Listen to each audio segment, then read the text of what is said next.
Hello, I'm Roberta Lavin, professor at the University of New Mexico and moderator for this panel, and happy to welcome you to the Action Collaborative on Disaster Research, webinar number 2, Social Services Disaster Research, the missing link in serving vulnerable populations.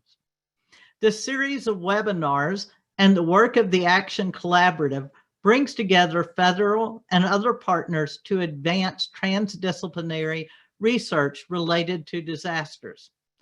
Overall, the goals of the Action Collaborative are to foster and improve processes and platforms for developing and implemented needed time-critical data collection and research, to identify evidence-based mechanisms and opportunities for conducting and sharing information gathered for public health research during disasters, to engage cross-sectional stakeholders from public health research during disasters, and to disseminate disaster research opportunities and best practices.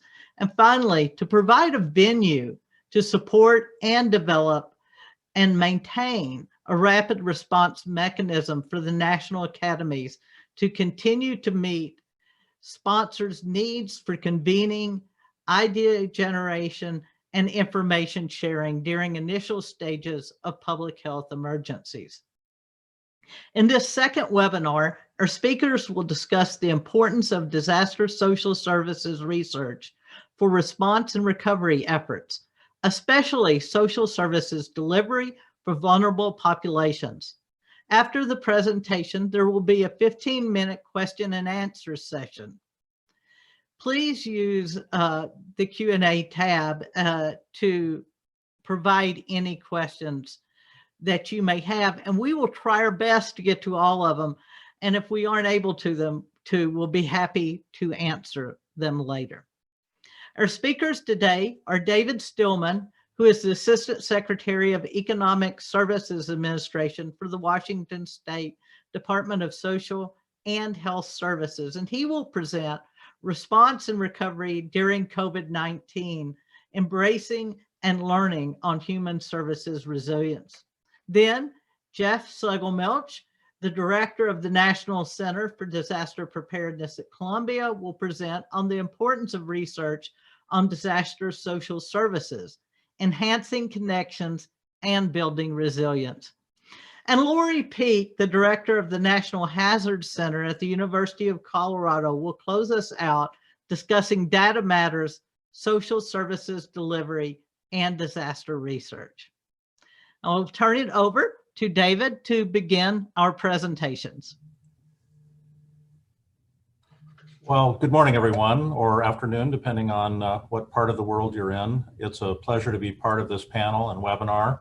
And for additional context, I thought I'd mention that the part of Washington's Department of Social and Health Services that I have the privilege of serving in includes TANF, Work First, SNAP, Child Support Enforcement Services, Refugee and Immigrant Assistance, Age, Blind, and Disabled Assistance, some Medicaid eligibility, quality assurance, disability determinations for Social Security, and a few other things. And for today, I'm going to primarily focus on the efforts and work of our Community Services Division.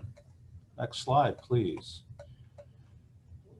In the Community Services Division, we help people with low income meet their foundational needs and help them achieve economic security through cash grants, food and medical assistance, as well as employment-focused services. Next slide. And while I listed those earlier as part of the ESA Economic Services portfolio, I also want to make note of our recent implementation of a disaster cash assistance program connected to the COVID-19 pandemic, as well as a disaster cash assistance program due to the wildfires we experienced here in Washington State. You all probably followed us in the news for a variety of reasons, but unfortunately that also included some wildfires. And though it's not noted on this slide, we also recently implemented an immigrant relief fund, which has been critically important to individuals who are not otherwise eligible for TANF, basic food, ABD, and other assistance. Next slide, please. So what I wanted to cover was some of the trends in our caseloads, and I'll go through 3 quick slides that show TANF, basic food, and age blind and disabled. You'll see here that our caseloads have really for quite, well, I guess the first 3 months that are shown in the calendar year 2020, you'll see that we really had a certain level of stability. Our corresponding months in 2018 and 2019 show a bit of decline, kind of bumping along around a level of 25,000, if you will. But with the onset of the pandemic, you'll see that our statewide TANF caseload took a fairly significant increase. We saw some decline, which I'll speak to in a second, and now we're seeing the first month-to-month increase in our TANF caseload. Next slide. With basic food, you see a similar trend, although clearly the numbers are significantly different. Eligibility for basic food here in Washington is when a household is at or below 200% of the federal poverty level. And you'll note similarly that our caseload was declining slowly in prior years, which we use as a surrogate measure for understanding whether our poverty rate in Washington state is declining, which it was. And then all of a sudden you see the pandemic's impact on basic food applications, some decline, and then another increase. Based on our preliminary data, the basic food caseload increased by over 13,000 households from November to December. And that increase is likely the result of both increased need due to the deteriorating economic conditions, but also because we've made some emergency policy changes in response to the COVID-19 pandemic. And specifically, we enacted some eligibility review extensions that we put in place to ensure that households maintained access to assistance. This was true for both cash assistance and SNAP during the second wave of the COVID-19 pandemic. And that's likely contributed to the caseload increase. We're working to unpack that data and really understand whether what proportion is due to the economic circumstances and our new arrivals, and what proportion is due to the extension of eligibility reviews. I'll just quickly make note on the next slide, the age blind and disabled and housing caseload, you'll see also shows that notable increase, a bit of a decline, and then a month-to-month increase in this last December. Next slide. So I think we're all aware of the disparate impact of COVID-19 on people of color. And here in Washington, we felt it was important to take a deeper dive into seeing whether that impact also manifested itself for the public assistance programs that we administer. Next slide, please. You'll see here that what we did to try and understand that was take a look at the demographics of our ongoing RIPS recipients, thinking of them as the pre-COVID population, and then looked at newly approved recipients to understand their demographics in greater specificity. And the Latinx and Asian Pacific Islander and Native American populations do show a level of disproportionate demand in terms of newly approved recipients. I make note that the lack of disproportionality when you compare the Black African American populations to one another is equally important in terms of trying to ensure that we understand whether there's an access problem. And when I think about, I'm actually kind of excited to think about all this research and effort and intellect that's going into this question, because it's not just about people who come to us or are successful in coming to us, it's about those who do not. And the numbers behind the numbers can often be much more revealing. So I'm again, pretty excited about that. I also think it's important for us to understand whether these new arrivals experience lengths of stay commensurate with ongoing recipients or not. We won't know that for years to come, but I do think that it is important to begin the process now of trying to understand that. If you go to the next slide, you'll see the basic food demographics of ongoing recipients versus newly approved recipients. And again, very similar I don't know, observations there. Next slide. Now, let me talk a little bit about what we've done. I'm very proud of the work that we've done here in Washington State. You know, both implementing changes on our service delivery, conducting our business primarily remotely, doing in-person services by appointment only and in a very limited way. And I think it's important for us to make note that our partners in Work First have also been impacted, and that means that many services are less available or unavailable. For example, some of the training and educational services are not available. In our offices, we've implemented social distancing, sanitation, and protective equipment, but probably the most incredible change, if you'll go to the next slide, is just how quickly we were able to expand telework during the first 3 weeks. We went from what I would say, well, the numbers are right here, 30% at the beginning to 92% of our staff. And the number of staff that we have is pretty significant, you know, 3881 teleworking as of July 2020. I guess I'll make the wry observation that if we had tried to pilot this as something that we would do during ordinary times, it would have taken us 3 to 5 years to build charters and develop measures and go through all the proof that it would work. But this pandemic supercharged an effort that was already in progress. And I think that we need to learn how to incorporate lessons learned into our future service delivery models. Is it possible to build and provide better service with a small physical footprint in the near term? And we really need to understand our client and community capacity to access services, because there is a digital divide, and that's something that we cannot overlook. Go to the next slide.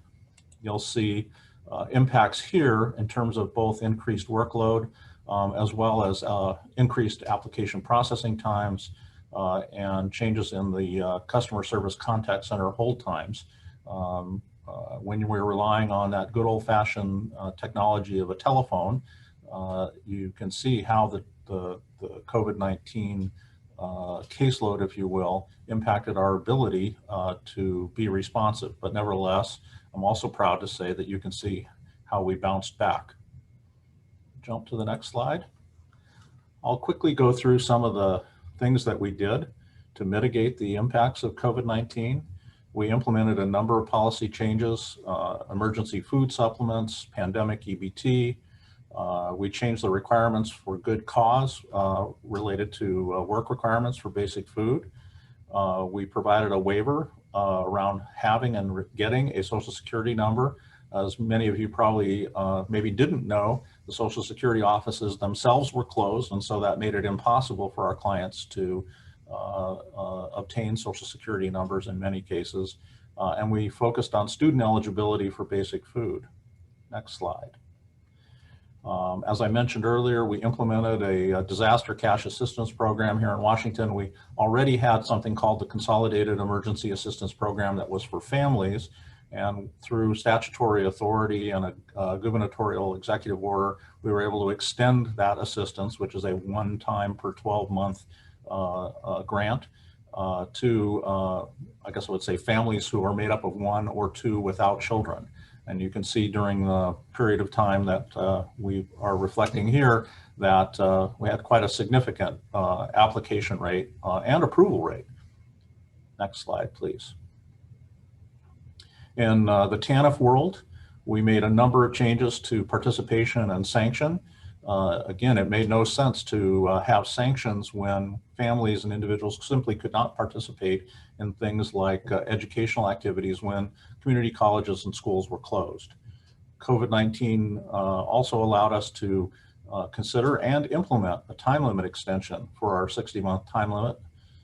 We suspended home visits for the teen living assessment and also made changes to our Work First orientation. Next slide. Just a reminder, you're at 1 minute left. Thank you.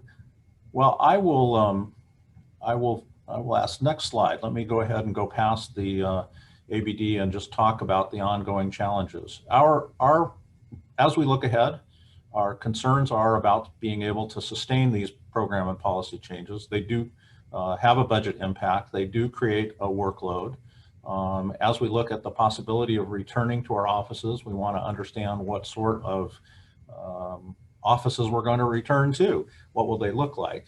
And we also anticipate a number of issues that are not something that we typically pay attention to in terms of the needs of our clients, and we should. And that is the accumulation of debt, digital access, as I mentioned earlier, and the transportation challenges that our clients have faced in the past and continue to face. Washington, here we implemented actually a transportation pilot that has shown some moderate success. We've got a couple of research papers out there that are available that talk about how the transportation pilots have actually improved work participation rates for TANF recipients. Last slide, please. Looking forward, I think that, economic services, along with our partners, we need to think about how we can respond in ways that truly help our clients thrive. In ESA here in Washington State, we had made a commitment to reduce poverty by 50% by 2025 in a way that eliminates disparities. Our interim goal was 20% by 2020, and we were well on track to achieve that. And COVID-19 came along and kind of disrupted our progress. But nevertheless, understanding that the financial impacts have mostly been felt by families already experiencing poverty, and in particular by people of color, it's essential that we recommit ourselves to this target and truly understand what's in play through the work of research and data scientists, so that the solutions that we bring to bear are both meaningful and achieve the outcomes that we want. Thank you. Thank you, David. Next up is Jeff. Great. Thank you. Thank you so much to everyone for the opportunity to be here. I guess I better share my screen, shouldn't I? See if I can do it all in the first try. All right. A few more months, I'll be even better. All right. Except I'm at the end of the presentation. There you go. If you can read backwards, you just saw everything in a flash. So great to be with such distinguished company. Really grateful that we're taking the time to talk about this, and really an important kind of emerging area, not even emerging, but an area that is increasingly at the forefront of understanding meeting the needs of people in a disaster is this intersection with social services. I'm going to share a bunch of pictures, look at this through a couple of different angles, and hopefully something here will be useful for you. This is a graphic. I lament that it's not one of mine. It's from a colleague, Lorenzo Cileri, actually from Spain. And, for anyone who's suffered through a meeting trying to define things, this is sort of a look at, what is resilience? This was presented at a conference at a workshop on urban disaster resilience. And this really small font that you can't read are citations. But what it is it looks at the different research that's being done on different areas of resilience. And it starts to turn into this infrastructure map. You have political aspects to it. You have social aspects, you have anthropological, ecological aspects. And what I love about this is it does show that it's a very distributed system when we talk about resilience. And the other piece that I think is really, really important with this is I always think about this like a Rubik's Cube, right? Like you can't change one side without changing the others, right? Even if you take the stickers off, you got to swap them for those like me who, couldn't figure out how to do it legit. But the important thing here is that these can be antagonistic with each other as well, too, that you can have erosion in one area, such as social services, unintentionally with investments in maybe the built environment. And I encourage folks to read a lot of a great book, Black Wave by Daniel Aldrich, among others, that sort of look at this potentially antagonistic forces between the built environment and the social environment. Here's another originally developed by a colleague in some trainings that we've done, looking at what is this dynamic. So before a disaster strikes, you've got your green and your orange lines here. You already have the routine capacity of human service organizations and of social services is exceeded by the needs of vulnerable populations. There's no social service organization that says, man, we got all these extra staff, we don't know what to do with them, right? And when a disaster strikes, it pulls that distance even farther apart. We have both more need as well as less capacity. We usually share this graphic in a continuity of operations presentation. The more we can prepare folks, the more we can narrow that division. But I think that that's one very harsh reality here, is that what we're really trying to do is to reduce the number of people who become reliant on emergency services, who become reliant on emergency management agencies, to free up those resources and reduce the denominator in that need equation. So FEMA has looked at this more and more through lifelines, and social services are distributed through a few of these, a lot of them under health and medical, but there's obviously some Meals on Wheels and things like that that may end up more under food, water, and shelter. It's important to note there's no categorization schema that's going to be perfect. It's always going to, get you maybe 80% of the way there, and that's fine. And then we work with the nuances in between. But what this starts to do is really look at those lifelines, and really look at those verticals that are part of the survivor's experience. And I think that's a really important way of thinking of things, because we start to think backwards from the survivor. What do they need access to? What do they need connections to? Now, with child-focused community resilience, and there's a major initiative we've been working on, the Resilient Children, Resilient Communities initiative. Here's another angle for looking at this.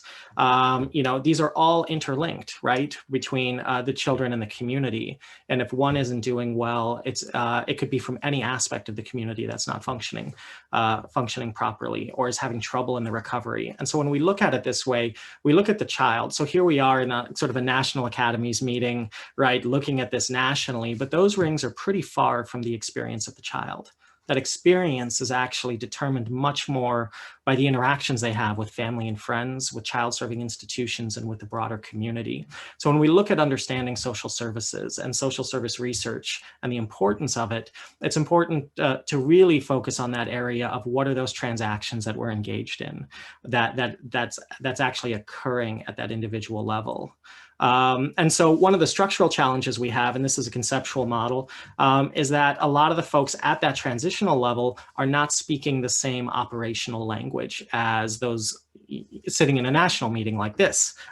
No disrespect to anyone, I'm just pointing out, like, right, we're in some cases policy functions with different information requirements than parents, than social workers who are actively integrating with folks. We see a need for much more checklists to affect behavior at that level, whereas nationally it may be policy briefs, it may be these categorization schemas. One is no less important than the other, but we have to acknowledge that it's in the middle that these get translated down. So at this community level, at the local level, at the state level, like my colleague before me was talking, how do you translate that? How do we reconcile policy with action? And these are all areas where I think there's really no wrong place to do research, because it's all another pixel in this image that we're trying to gain through the accumulation of knowledge. Another piece I want to mention, as you can see, I'm generously giving you a lot of graphics with font too small to read, but this is taking Russell Dines' typology from, I believe, the early 70s of emergent behavior of organizations in disasters. And you have these type 1 organizations, these organizations that are built to respond, right? Your FEMAs, your police, your fire, your first responders. This is what they do. You have your expanding organizations. I like to think of hospitals like this, where you may have an emergency department, you may have an emergency capacity that you expand to meet the needs of a disaster. So it's not as organizationally traumatic as, say, a community center or a church. That's where you start getting into these type 3s and type 4s, where you have these organizations that are not part of the emergency response, but they're part of the community, and they emerge or they extend what they're doing to meet the needs of the disaster. This is where you see those distribution channels through the faith-based organizations and a lot of things in the community. This comes from an article we did talking about post-disaster philanthropy, working with celebrity donors. And we've worked with celebrity donors really to particularly hit the type 3s and type 4s. The type 1s and 2s, these large organizations, they're actually already set up to receive assistance. They're set up to, they have the contract vehicles with the response agencies, or they have the dark sites ready to go when something goes boom, to start harvesting donations from folks and outreach. It's part of the business model. These type 3s and 4s, we find more often than not, are part of the community, and they're emerging or extending because there's an unmet need. There's something that these pre-existing funding streams aren't reaching. And they tend to be around the longest afterwards and the most flexible, but also the least bureaucratically mature for operating in a donor environment and in a disaster environment. In one case, we actually helped an emergent organization get their 501c3 status post-disaster. So I think this is also really important too, is that there are hidden capacities within the community that emerge or extend at the time of a disaster, usually to meet social needs, usually to provide services that are not easily achieved through other mechanisms of outreach. So some of the key research questions that I think we have are, what are predictors of social vulnerability on outcomes, and what is the role of social services? How is that mitigated or affected by that? And there's no shortage of places to look. We've done some work a lot with children and families. There's plenty, but there's plenty of open ground here to do research on. What kind of assistance can expand the reach of existing infrastructure? This is something too, like, I don't want to get in the vocabulary policing world, but we talk about capacity building a lot, and that's a good thing, but also what capacity already exists that can be expanded? What capacity emerges that could actually be carried further with a little bit of support? These are reframing questions with a tremendous amount of potential. Which policies hinder or hurt disaster response related to these services? What are some of the structural issues? Again, we're in a federalist democracy. There are some structural things here that are going to make some solutions easier than others. And with these other resilience domains, again, that infrastructure map at the beginning, what is the relationship there? How can investments in one area support or diminish resilience in another? And finally, I think one of the biggest things is that, we're actually pretty good at describing this. It's very, very predictable. The inequities we're seeing in COVID-19 response are a surprise to no one in the disaster research space. And it's kind of a problem that we're so good at describing it. How do we get less good at predicting it? How do we defy expectations and actually start to reduce these inequities? What are those investments that are needed? And I think that next step still greatly eludes us. Finally, just very quickly on a soapbox, in a lot of the communities that we've worked with, these are two areas where I actually see a lot of damage being done. And I really want to emphasize that I know folks out there have a lot of great intentions. Great intentions in and of themselves are not a solid ethical foundation for conducting research. And so, community partners are not data sources. You are a tremendous cost to them being in the community. And so your plan has to have some sort of leave behind, some sort of value added to the community that is defined by the community. One specific example is we helped another group get connected with some folks we were working with. They collected a bunch of data. The group said, hey, I wanna share this with our board on progress and to show the need for donors. And then the researcher said, yeah, we should have an article out next year. Then you can pull the data from that. Not acceptable. Again, the incentive structures for researchers versus community responders are going to not always overlap uniquely, but and I'm not trying to be intentionally disparaging to that individual, but again, our good intentions can sometimes blind us to the cost that we're imposing on a community that really doesn't have a lot of excess resources to put towards something that doesn't help the recovery. And the other is overpromising. We like to talk about what's in our heart. We're in this for the long haul. Please, please, please, if you are not funded to be there for long term, don't say you're going to be there for the long term. If you are in a response role where the next time something blows up, you're going to be ordered on an airplane to go there, don't promise you're going to stay there. It has taken us years to repair relationships from the ghosts of good intentions before us. And it's not just us. It's not just about the outsiders coming into a community. It's about the community partners who lose credibility, who lose the ability, state level agencies who lose the trust of communities because they brought in a group that promised and didn't follow through. So we always have to be looking backwards from what is the value from the survivor, from the community, and then working backwards from there and really making sure we're staying true to that promise. Finally, I'm going to give you guys a sneak peek. Just in the last hour, we've done a soft launch on a series of issue briefs from our Resilient Children, Resilient Communities initiative. This includes community perspectives, and it links these different areas: childcare, broadband, mental health, emergency shelters, food security, and poverty, linking it to the pre-existing and post both COVID and hurricane recovery. There's a lot of work in there related to social services and a lot of voices of the community in there. We're doing a full launch on Monday. We're updating some of the budget stuff to get the post-CARES Act funding in there, but you can access it right now. You can take a look at it. You can feel free to share it. But on that note, I'll stop and just really, really grateful for everyone's time, effort, intentions, and looking forward to answering your questions. Thank you. Thank you, Jeff.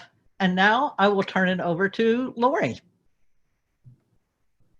Thank you so much, Roberta and Jeff. Congratulations on the launch. That is absolutely amazing news for the initiative itself, but also for our nation and our children of this nation. So congratulations.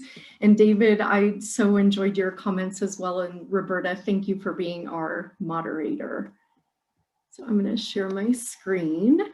And before I start, I wanted to acknowledge and thank Professor Lauren Clay, who provided a number of resources as I was preparing for this presentation. So I really want to thank Lauren. And I also want to thank the leaders of this Disaster Action Collaborative for launching this conversation and for inviting me to be on the panel today to speak to the issues related to data. And we've already seen through David's presentation some fantastic examples of the power of data and using data to guide action, and Jeff really bringing in the broader theoretical frameworks that can help to guide our data collection. So in the spirit of bringing in questions about data matters, I actually have a question for all of you, the participants here today. Yesterday, at 3:41 p.m. Mountain Time, I received an official Census Bureau request on my cell phone. And so it was for a survey on the COVID-19 crisis. And so I'm curious if you're out there, if you just pop in the chat box a yes, if you received a similar request via text message or email from the Census Bureau to fill out this survey. And as you're doing that, the survey actually focused on, of course, again, the COVID-19 crisis more broadly, but also was really looking at issues related to employment security, food security, housing security, and mental health. And as I completed that survey this morning, doing my good citizenly duty, I completed the survey, and then I thought to myself that we really can't respond to this crisis if we don't understand the contours of it. And so that really is sort of the lead in to this conversation that we're going to have today about data and why data matters. So I want to start with sort of 4 big picture points about why data matters more generally in our research and in our practice and in combining research and practice. So first, data is crucial to helping us to identify where things are working, but also where there are gaps and challenges. In addition, when we do have support for long-term research, data matters, longitudinal data matters because it can help us to measure progress over time, but also where we may have stalled in our efforts. Third, data matters because it can help us to set the course for where we want to go and ultimately to inspire change toward a more just and equitable world. And fourth, I would argue that data matters because when we are relentlessly empirical in our approach, but when we couple that relentless empiricism with a broader vision, a vision for creating more effective organizations, for building stronger communities, and for promoting equality in opportunity, we can garner that support that we need to move forward. Financial support, political support, and social support for the sorts of evidence-informed action in the disaster social services realm that we've been brought here today to talk about. So data matters, it matters a lot, and we're living at a moment in human history when we perhaps have more data readily available to us than ever before. But even in light of the importance of data, we know that crucial challenges lay ahead. And so I want to focus on 3 of those challenges. So first, related to big data. Data gaps in big data are crucial that we talk about. Where are the gaps?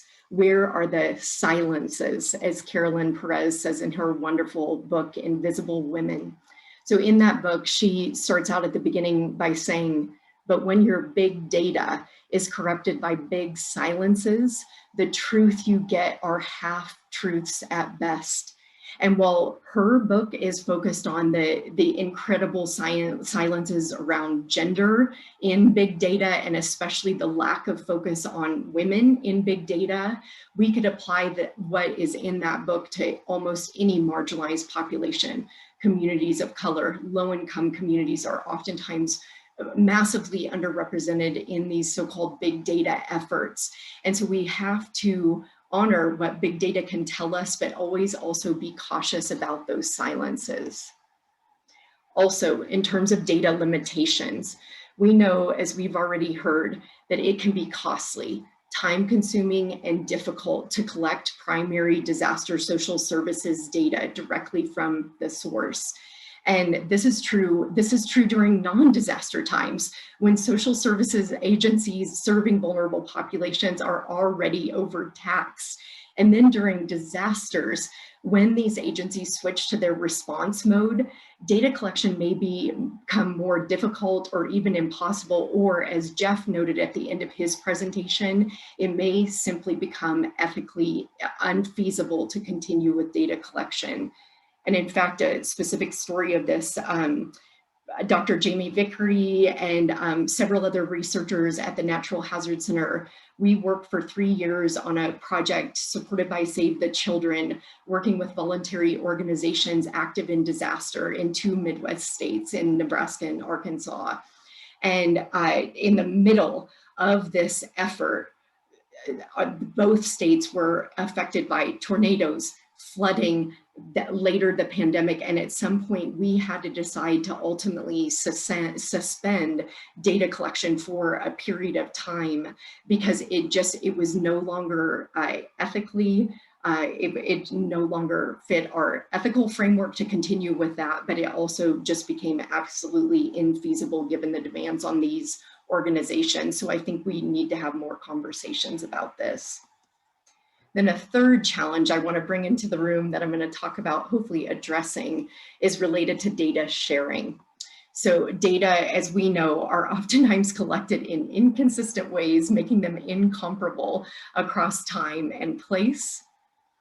Also, data privacy concerns abound, and this is especially true for socially marginalized populations that the social service agencies may be working directly with to serve. There's also a lack of networks, trust, time, and resources to share data. And even when there is that desire, historically, we've lacked a secure cyber infrastructure as well as training and mechanisms for actually sharing data within the disaster research and social services realm.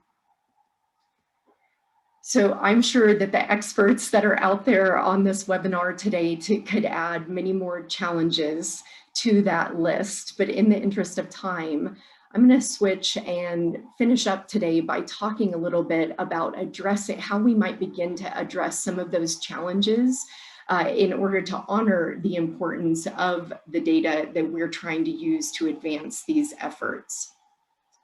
So first, I want to again pick up on where Jeff ended his remarks related to the ethical imperative around doing this sort of disaster social services research, and really start talking about how we can build mutually beneficial partnerships and making sure that the needs of the social service agencies and the researchers, that there are open and transparent conversations about that, the kind of trust building that we've heard about, and that there's the time and effort that's dedicated to ensure that the different partners involved in these research efforts are really coming together around a common goal. And so I'm going to talk to you about one example of how we tried to build a more mutually beneficial partnership in that Save the Children effort that I just referenced. And so this effort at its heart was about trying to understand the capacity of voluntary organizations active in disaster who play such a crucial role in providing various forms of social services in the aftermath of a catastrophic event. And so we were trying to understand their capacities, but also we were specifically trying to understand the integration of child-focused expertise in VOADs in Nebraska and Arkansas. And so as we started this project as researchers at the University of Colorado Boulder, we were very fortunate all the way to be working in lockstep with Save the Children. And Save the Children all throughout really talked to us about how we needed to couple our data collection activities with what the VOADs really actually needed. So at the outset, we, Mason Matthews at the Hazard Center and Jamie Vickery worked on building a series of interactive data maps that we then presented and handed over for use to the VOADs in Nebraska and Arkansas. And so what these maps actually do, we use Centers for Disease Control, CDC, social vulnerability data. And then we created these maps where people could go in at the county level and they could look at the number of children in the county, but then they could also look at various social vulnerability characteristics. And so the VOADs had a tool available to them to start working on moving forward with understanding where some of the greatest needs might be within the states where they were working. A second major point of progress that we made over the past several years related to that third big challenge I talked about, related to how do we actually share data? So if we get the data, how do we share it across the social service agencies? And so I want to give another exemplar here related to the National Science Foundation funded cyber infrastructure, which is DesignSafe, which is located at the University of Texas, Austin. And DesignSafe is actually a secure data repository where we can publish not only our data, but also our research instruments, our data collection protocols. And so this can start helping with sharing information across time and space. And so David could go up and publish his data and could publish those instruments that he's using to collect all that data that he showed us. So people in other states outside of Washington might be able to use the extraordinary work that David's doing as a model.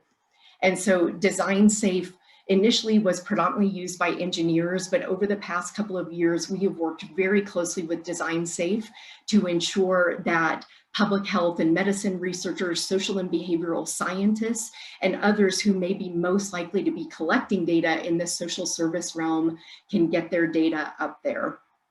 And so in closing, before we turn to Q&A, I want to just end with a few thoughts related to some of the questions that the Disaster Action Collaborative posed to us.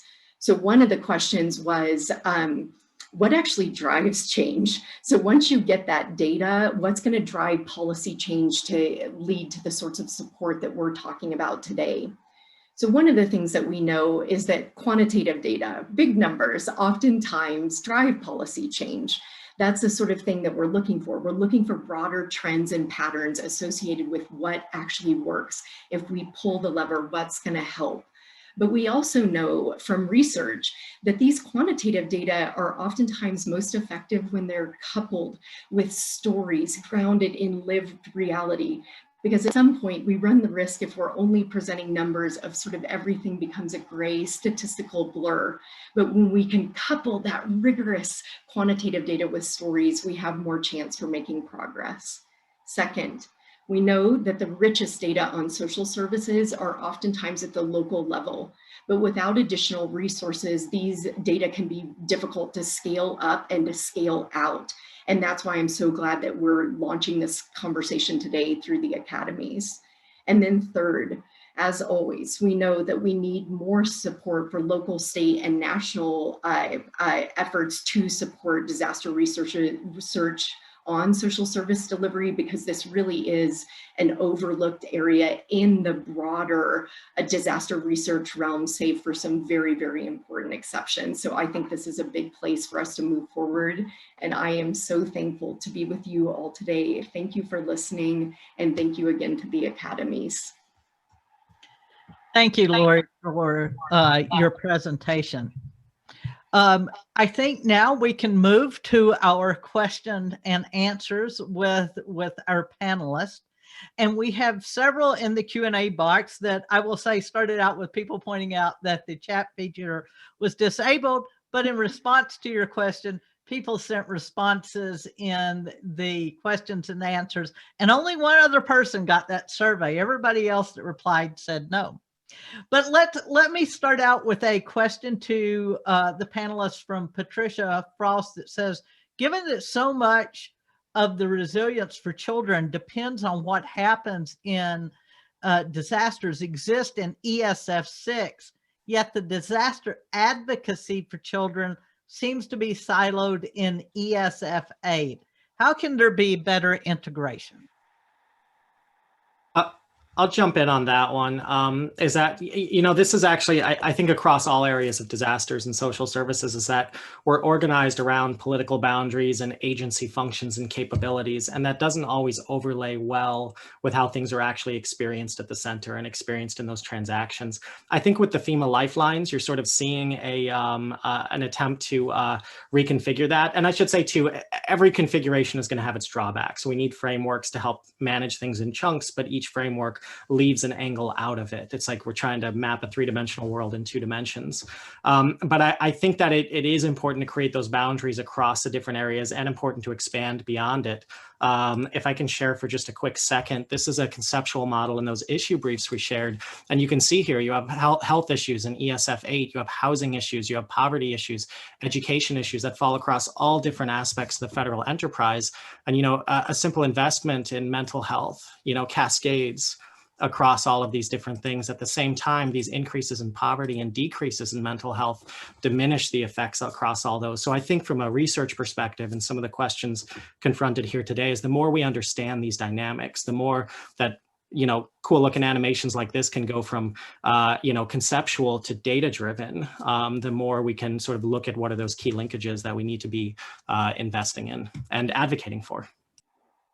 No, thank you very much. And I would add, you know, ACF was one of the people that helped put this panel together, and the Administration for Real Children and Families really does try to work across both ESF 6 and ESF 8. And we heard much of what David was saying about their programs in TANF and other programs that they've, you know, expedited and expanded during COVID to help address that. So, You mind if I jump in? sure. I would say that what you're talking about, and it's interesting to hear a vernacular and terminology that is a little foreign from mine, but then that mine is probably foreign to you. I would say that the problem that's being described there about data sharing and understanding those cross boundary opportunities is actually present in the foundational aspects of SNAP and TANF and many of our other programs. As those programs were built in federal law, data protection was built in at different times with different terminology and different expectations. And so data sharing has become worse than trying to do the limbo as an old guy who's no longer agile. You know, it's not only costly, but it's costly in terms of really being able to share data in a meaningful way to help our clients and constituents. And if it would be my dream to cut that Gordian knot and start from scratch and have a perspective that says share data subject to all of these confidentiality and safeguarding requirements, and impose an expectation that we do a better job of cross-boundary integration, cross-boundary sharing in order to focus our attention on truly helping our constituents across the country. So that's my perspective when I hear that question. Oh, thank you. And one person replied that many states tie ESF 6 into a functional coordination group, or ESF 8. So there's a functional coordination group, which is also helpful. Another question was, who funds data collection? And then it was FEMA question, DHS, or state and local governments. And I think you might all have different areas that you get funding from. So, Lori, go ahead. You have to go off mute. Yeah, that's a great question. And I think I think this is part of our issue, right? Of how we're able to, even if we all say on paper that we are committed to these kinds of mutually beneficial partnerships, at the end of the day, certain funders have certain expectations that are tied to the dollars that have been committed. And so, so in terms of who funds this, you know, it's sort of like what is the effort and to what end? And so if the National Science Foundation is funding us to do something, they're looking for what is the contribution to discovery and to basic science. And yes, there is always that commitment to broader impacts, but if the National Science Foundation is funding you, that may be a very different sort of expectation of what is this funding leading to at the end, as opposed to if you have federal agency support or if you have support from nonprofits who are helping you to move the work forward. And so I think this question about who's funding it is really important to get a sense of that funding landscape, but then also to map the funder to the sort of what is the intended outcome with this. So I don't know if Jeff and David have more they want to say about that. I think it's a key point, and I know one that I think we've all been a part of various meetings and conversations sort of trying to crack the code on this, and especially it being at the intersection of so many different fields.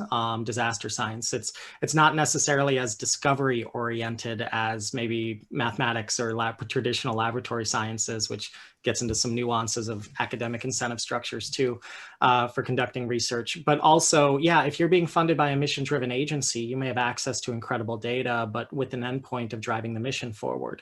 Can you spin off publications and data in addition to that? I see Patricia Frost had also mentioned the private sector. I think that's a really, really key point, is that the private sector, there's actually a tremendous amount of data there. Some of the most important data actually on social services delivery, disruptions, exists with the organizations themselves that are providing those social services. An example, not using private sector data, but the Empower program from Health and Human Services, looking at CMS, Medicare and Medicaid data on people with, you know, billing for things that would give them electricity dependence. So being able to understand high areas of potential vulnerability based on that data for based on electricity dependence, knows if the power's out there, you better go check in on folks because there could need a lot of help. So yeah, it's an ecosystem in a series of verticals, whether in government or the private sector, that somehow doesn't always incentivize collaboration, but you know, because of conversations and things like this, I think, and shared experiences like COVID-19, we're certainly getting closer to that. I would just simply add that I think the integration of service delivery is really at the heart of the opportunity to do better data integration. Y'all are absolutely correct. In my world, we collect a ton of administrative data, and it is powerful if it's able to be accessed and shared across those boundaries that you were describing.